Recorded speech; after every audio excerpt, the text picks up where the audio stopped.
All right, this is how your income can affect your buying power, what you can afford for a mortgage. I get this question a lot because people will be like, "Well, I make 47,000. Can I buy a house? I make 100,000. Can I buy a house?" And I always tell people it really depends on one, what type of house you're trying to buy, two, how much debt you have. And the reason why I say that is because I had someone who was making six figures. I mean, they had really good income, but then they had four car notes under their debts. So it really kind of wiped out the surplus in essence, right? So I'm going to show you an example, right?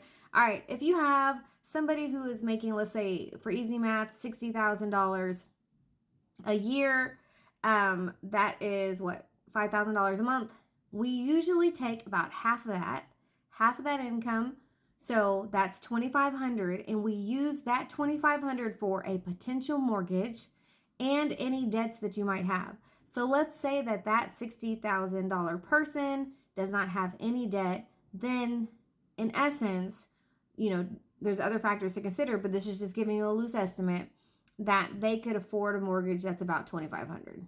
Okay, that's loose math. Again, it depends on the loan program, it depends on the credit. There's all those different. I got to give the disclaimer, okay? Because I don't need you to come to me being like, "Hey, you said," right? Let me give that. Okay. Anyways, but let's say we have somebody who is making $120,000 a year, and you take that. Now they are making $10,000 a month. We take half of that. That is $5,000. And if they have, let's just say, four car notes, and each one is 500,000. I mean, sorry, 500. Now you're looking at, so that's four, that's 2,000. So now they're making $3,000, right?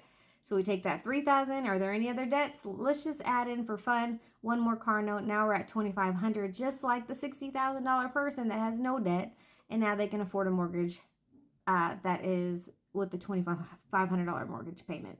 So it's and again, there's a lot more that goes into it, but this gives you an idea of what to expect. So your income definitely does impact how much you can afford. So I've had people come in and they're like, "Hey, I want to buy a home and I have two jobs, right? And I got two sources of income."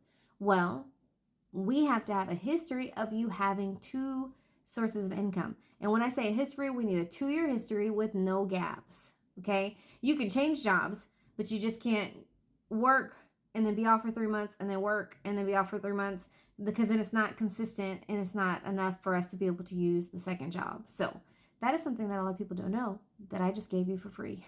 Of course, all my information is for free. But anyways, if you have any questions, please reach out to me. I'm happy to help you go through the information. Again, I'm Angie with Angie.Knows.Loans. I look forward to working with you guys and keeping you up on new information.